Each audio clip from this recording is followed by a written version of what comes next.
নমস্কার বন্ধুরা, welcome to election mania channel.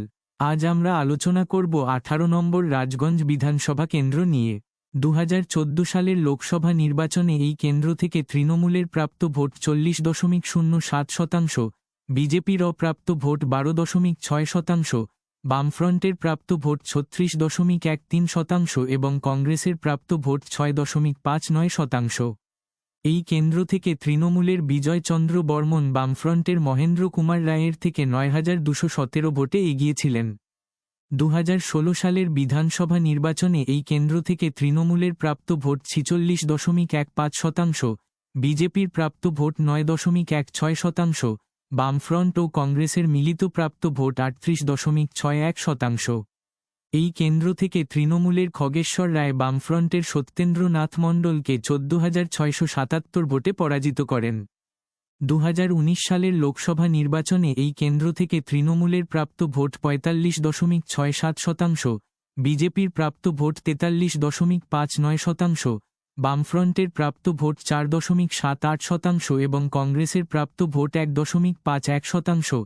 এই কেন্দ্র থেকে তৃণমূলের বিজয় চন্দ্র বর্মন বিজেপির জয়ন্ত কুমার রায়ের থেকে 39,4320 ভোটে এগিয়েছিলেন।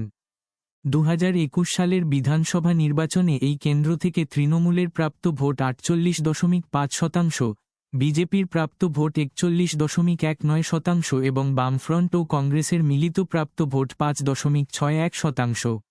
এই কেন্দ্র থেকে তৃণমূলের খগেশ্বর রায় বিজেপির সৌপেন রায়কে 15,773 ভোটে পরাজিত করেন।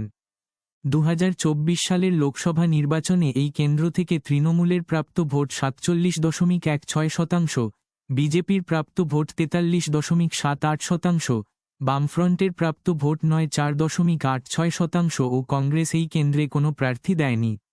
এই কেন্দ্র থেকে তৃণমূলের নির্মল কুমার রায় বিজেপির জয়ন্ত কুমার রায়ের থেকে 7,480 ভোটে এগিয়েছিলেন। 18 নম্বর রাজগঞ্জ বিধানসভা কেন্দ্র।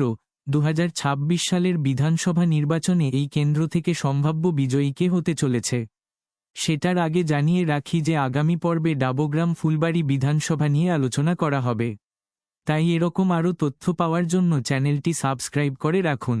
এই কেন্দ্রের মোট ভোটার 2,44,163। এই কেন্দ্র থেকে তৃণমূলের সম্ভাব্য প্রাপ্ত ভোট 45.43% ও বিজেপির সম্ভাব্য প্রাপ্ত ভোট 54.88%। 18 নম্বর রাজগঞ্জ বিধানসভা কেন্দ্র। 2026 সালের বিধানসভা নির্বাচনে এই কেন্দ্র থেকে সম্ভাব্য বিজয়ী হতে চলেছে